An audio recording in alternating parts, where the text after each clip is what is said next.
Hey guys, and welcome to another episode of Let's Max Warframe, where today we're going to be taking a look at the brand new event weapon from the Operation Shadow Det, the Vulkar Wraith. Now, as I said, the Vulkar Wraith is an event reward, can be acquired from the third stage of the Shadow Det event, but how does it actually stack up against the standard Vulkar? Well, in all honesty, it's not going to be that long of a video, because from the standard Vulkar to the Wraith, barely anything's changed. We've got extra 2 shots in the magazine, plus a buff to the base damage, and a bit of a shuffling around of those damage types. We lose all 11 of the slash damage, puncture drops to 25, and impact goes from 180 to a decent 225. That's literally it, nothing else has changed.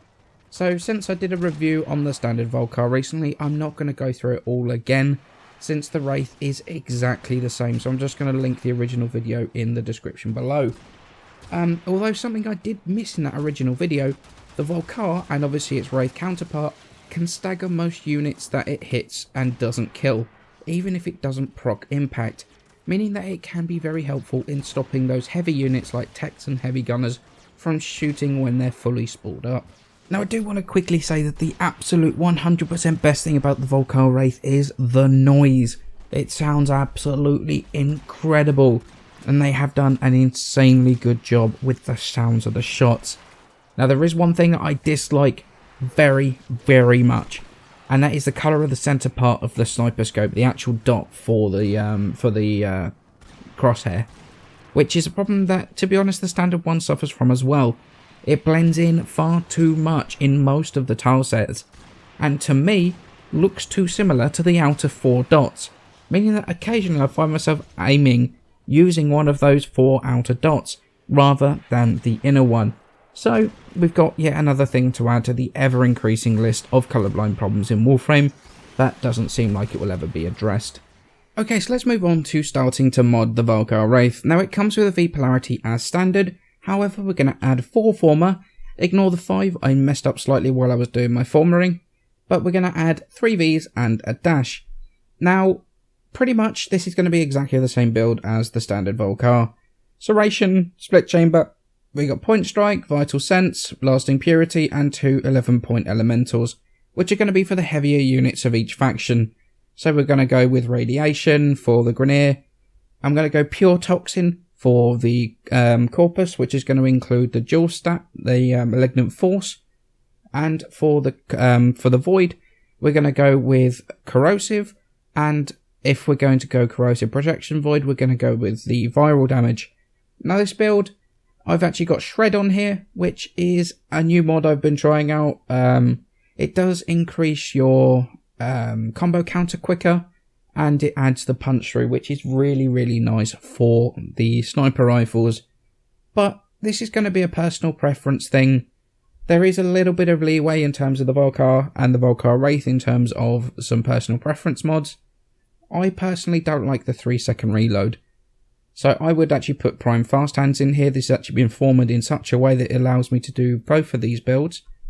Personally, I prefer the Primed Fast Hands route.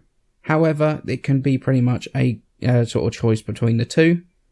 Or, if you wanted to, you could actually put Argon Scope on there, which is the new crit mod on headshots. But remember, because the Vulkar Wraith is only 20% crit as standard, you will not hit 100% crit with this thing, which is kind of a shame, to be honest. So you will not crit every single shot. However, the one thing I would avoid, like the plague really, is putting bladed rounds on there. And the reason for that is, I mean, obviously you could switch that out if you wanted to. Personally, I wouldn't. Stacking crit damage is barely ever, it's really never a good way to be going. Because we've already got Vital Sense on here, which is 120% crit damage, putting too much focus into crit damage can actually be very detrimental. Because if you think about it, right now we've got a 50% crit chance. But that means that when this thing crits, it's only going to crit, 50% of the time. So that means 50% of the time, neither Vital Sense or bladed rounds are doing anything whatsoever. So actually stacking too much into crit damage can be detrimental to your build. So I would go one or the other, and because Vital Sense is always going to be running, it's going to be better at higher level because you're not necessarily going to kill it in one shot. So having bladed rounds on, I mean, at lower level you could go with bladed rounds, but for me there's no point. Vital Sense is by far the superior mod in terms of if you're going to put them against each other right now. But really it's going to be personal preference. You can go with bladed rounds if you wanted to. You could go with Argon Scope if you wanted to. This is pretty much the sort of the utility slot, I guess I would call it. You could even put the Prime Bane mods. You could put another Former in there and put maybe the Prime Bane mods in. And that would also increase your damage by quite a bit. So there is a little bit you can actually do, a little bit of leeway with this build. Personally, I would go with either Config A or Config B. But, you know, that one slot there is really personal preference. And very much up to you whether you go, you know, what you put in that slot. So do I think this Vulkar Wraith is worth the grind from the event? And the answer is honestly, to be honest, barely. I didn't really enjoy this event. I'm going to openly say this now. I don't mind grindy events, provided we get something out of it. For example, once you had the mods, there was basically no incentive to actually carrying on doing the event. Only for duplicates, and I guess the collective group goal of killing all of the acolytes. Then there was the RNG, which was possibly the worst RNG I've ever seen in an event in Warframe.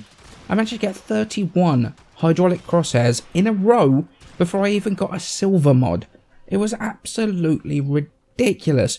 Just drove any excitement about the event into the ground, really killed the enthusiasm.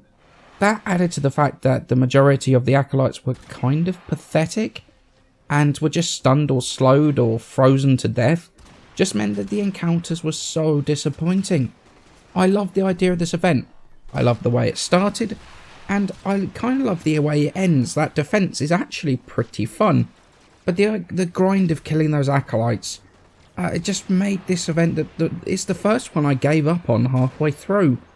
Normally I grind my butt off in these events, but this one I got just so bored and frustrated, I just stopped. I gave up. Which is a shame because everyone knows I've been waiting for an event for a long time. But does this mean that the Vulkar Wraith is a bad weapon? Of course it's not.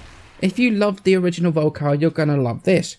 It's a harder hitting weapon, bit more usability in those with the extra 2 rounds in the magazine. I just wish it had come with something more. More combo timer, slightly higher zoom modifiers. I mean, for crying out loud, it still has that painful 3-second reload. If they'd have even buffed the Wraith with the quicker reload, plus the buffs it's got on it at the moment, would have made such a much bigger difference. As it is, it's a very slight upgrade to the original, with an uncolorable skin that cannot be reskinned, and doesn't really suit any of your frames whatsoever. In my opinion, it's a special event weapon that doesn't feel very special. So, you know, the Vulkar Wraith, it's a weapon you're going to love if you love the original Vulkar. It's a bit more damage and more magazine size, improving the damage and usability. It's not a bad upgrade, but it's just a bit of a letdown when you compare how much of a difference there is between the two. It's definitely worth maxing though, if you like the original, since it's definitely not a bad weapon. As always guys, many thanks for watching. I will be doing a video very soon on the new mods that came from this event. However, I shall see you in the next video.